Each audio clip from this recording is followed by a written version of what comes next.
Hello guys, എല്ലാവർക്കും ATS kitchen ട്രഷറിലേക്ക് സ്വാഗതം.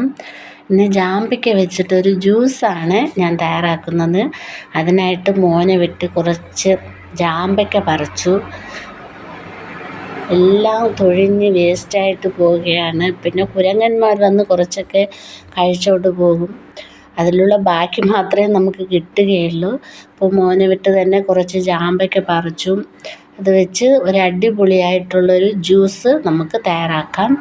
അതിനായിട്ട് ആദ്യം ജാമ്പയ്ക്ക വൃത്തിയായിട്ട് കഴുകിയെടുക്കണം. അതിനകത്തിരിക്കുന്നതായ വിത്തുകളൊക്കെ എടുത്ത് മാറ്റിയിട്ടും സൂപ്പറായിട്ട് കഴുകിയിട്ട് ചെറിയ ചെറിയ പീസസ്സായിട്ട് നമുക്കതിനെ അരിഞ്ഞെടുക്കാം.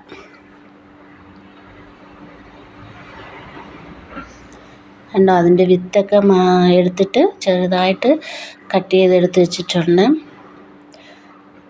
വൃത്തിയായിട്ട് കഴുകിയെടുക്കണം. അതിൻ്റെ അകത്ത് ചിലപ്പോൾ പുഴുക്കളൊക്കെ ഇരിക്കാൻ സാധ്യതയുണ്ട്. അതുകൊണ്ടാണ്. ഇനി നല്ല 1 കപ്പ് പഞ്ചസാര ഇടുക. ജ്യൂസിന് വേണം സർബത്ത് ഒഴിക്കുന്നവർക്ക് സർബത്ത് ഒഴിക്കാം, തേൻ വേണമെന്നുള്ളവർക്ക് തേൻ ഒഴിക്കാം. അപ്പോൾ നിങ്ങളുടെ വീട്ടിൽ എന്താണോ ഉള്ളത് അത് ഉപയോഗിച്ച് നമുക്ക് തയ്യാറാക്കാം.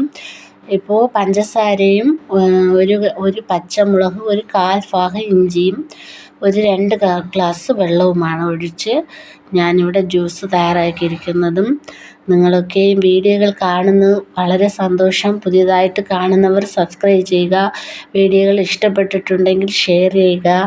നിങ്ങളുടെ സപ്പോർട്ടുകളാണ് ഞങ്ങൾക്ക് ആവശ്യം. നിങ്ങളുടെ ഫ്രണ്ട്സിനൊക്കെയും ഷെയർ ചെയ്ത് കൊടുക്കുക.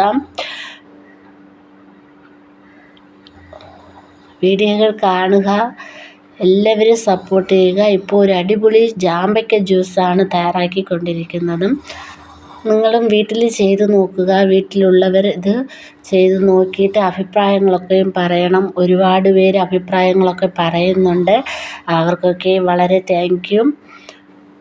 വീട്ടിൽ ചെയ്ത് നോക്കിയിട്ട് നല്ല ടേസ്റ്റാണ്, ഹെൽത്തിയാണെന്നൊക്കെയും പറയുന്നുണ്ട്. അഭിപ്രായങ്ങൾ പറയുന്നവർക്ക് വളരെ താങ്ക് യു. വീഡിയോകൾ കാണുക, സബ്സ്ക്രൈബ് ചെയ്യുക. നിങ്ങളുടെ സപ്പോർട്ടുകൾ ഞങ്ങൾക്ക് ഏറ്റവും ആവശ്യമാണ്. സബ്സ്ക്രൈബ് ചെയ്യുക. ബെൽ ബട്ടൺ നിങ്ങൾ അമർത്താൻ മറക്കരുത്. എങ്കിൽ മാത്രമേ ഞങ്ങളിടുന്ന വീഡിയോകൾ നിങ്ങൾക്ക് കാണാൻ സാധിക്കുകയുള്ളൂ. Okay, bye bye, thank you.